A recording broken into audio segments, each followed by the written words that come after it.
Halo sahabat renungan, di renungan harian kita akan memulai hari dengan pikiran yang positif dan hati yang tenang. Yuk, kita simak renungan hari ini untuk memotivasi diri kita menuju kehidupan yang lebih bermakna. Renungan harian Senin 8 Juli. Pekan biasa ke-14. Semoga kita bersama keluarga dan komunitas kita selalu dalam keadaan baik, tetap sehat, dan bersemangat. Marilah kita mengawali renungan kita hari ini dengan tanda kemenangan Kristus. Dalam nama Bapa dan Putra dan Roh Kudus. Amin. Allah Bapa yang Maha Pengasih dan Penyayang, Engkau berkenan memanggil dan menjadikan kami umat pilihan-Mu. Semoga kami tetap setia berusaha mengenal Engkau dan mewartakan kerahiman-Mu kepada semua orang. Dan semoga kami menyadari karya penyertaan-Mu agar dapat melakukan kehendak-Mu. Dengan pengantaraan Yesus Kristus Putra-Mu Tuhan kami, yang bersama dengan Dikau dalam persatuan Roh Kudus, hidup dan berkuasa Allah sepanjang segala masa. Amin. Dalam nama Bapa dan Putra dan Roh Kudus. Amin. Inspirasi kita hari ini dari Injil Suci menurut Matius bab 9 ayat 18 sampai 26. Sekali peristiwa, datanglah kepada Yesus seorang kepala rumah ibadat. Ia menyembah Dia dan berkata, "Anakku perempuan baru saja meninggal, tetapi datanglah, letakkanlah tanganmu atasnya, maka ia akan hidup." Lalu Yesus pun bangun dan bersama murid-muridnya mengikuti orang itu.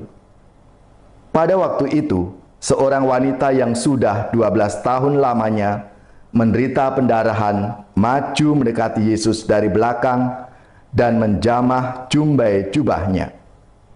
Karena katanya dalam hati, "Asal ku jamah saja jubahnya, aku akan sembuh." Tetapi Yesus berpaling dan memandang, serta berkata, "Teguhkanlah hatimu, hai anakku, imanmu telah menyelamatkan engkau." Maka sejak saat itu sembuhlah wanita itu. Ketika Yesus tiba di rumah kepala rumah ibadat itu, dan melihat peniup-peniup seruling, serta orang banyak yang ribut, berkatalah ia, "Pergilah, karena anak ini tidak mati, tetapi tidur." Tetapi mereka menertawakan dia. Setelah orang banyak itu diusir, Yesus masuk. Dipegangnya tangannya si anak, lalu bangkitlah anak itu. Maka tersiarlah kabar tentang hal itu ke seluruh daerah. Demikianlah sabda Tuhan. Terpujilah Kristus. Saudari-saudaraku yang terkasih, sabda Tuhan hari ini berkisah tentang Jairus, seorang pemimpin sinagoga di Kapernaum. Putrinya sakit keras dan meninggal ketika dia dalam perjalanan meminta bantuan Yesus. Ia menyaksikan Yesus menyembuhkan orang-orang sakit. Dalam hati dia berpikir, seberapa besar otoritas dan kuasa sebenarnya yang dimiliki oleh Yesus. Dia bisa menyembuhkan orang sakit, tetapi dapatkah ia membangkitkan orang mati? Ia lalu bersujud di hadapan Yesus dengan kerendahan hati dan rasa putus asa. Yesus tanggap terhadap kerinduan Jairus sekalipun imannya sangat kecil, dibarengi dengan keputusasaan. Yesus tidak berbicara apapun dengan Jairus, tetapi segera pergi bersamanya untuk membangkitkan putrinya yang telah meninggal. Di tengah perjalanan, seorang perempuan yang sudah 12 tahun sakit pendarahan menyentuh jubah Yesus dan ia menjadi sembuh. Kuasa dan otoritas Yesus membersihkan dia dari penyakitnya, juga dari dosa-dosanya. Demikian pula, Yesus menyentuh mayat gadis itu, dan ia pun bangkit dari kematiannya. Saudari-saudaraku yang terkasih, di dalam Yesus kita telah dijadikan manusia baru. Kita disembuhkan dari penyakit dan dosa-dosa kita. Tindakan Yesus menyembuhkan seorang perempuan yang sudah 12 tahun sakit pendarahan, serta menghidupkan anak perempuan seorang kepala rumah ibadat, menandakan kesetiaan dan kepedulian Tuhan pada umatnya. Kesetiaannya tidak mengenal batas.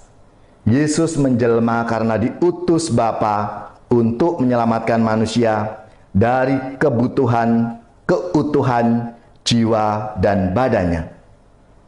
Jika Allah telah sedemikian setia dan melakukan segala hal yang mungkin demi keselamatan kita umatnya, bagaimana sikap dan respon kita terhadap Tuhan?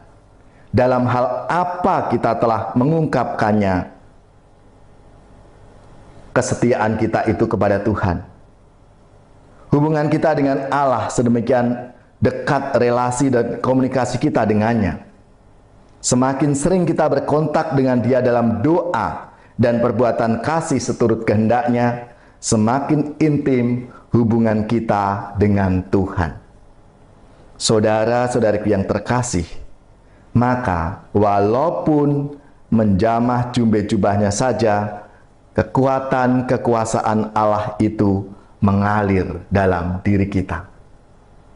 Saudari-saudaraku yang terkasih, dua peristiwa, seorang perempuan pendarahan 12 tahun dan anak Yairus yang meninggal, menjadi pengharapan bagi kita bahwa Allah selalu setia, peduli, dan penuh belas kasih kepada kita umatnya.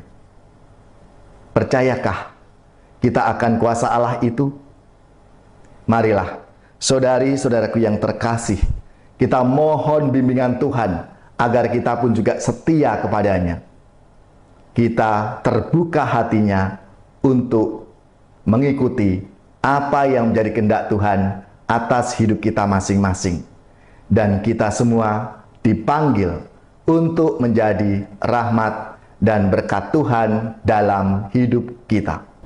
Saudari-saudaraku yang terkasih, marilah kita siapkan hati kita untuk menerima berkat Tuhan.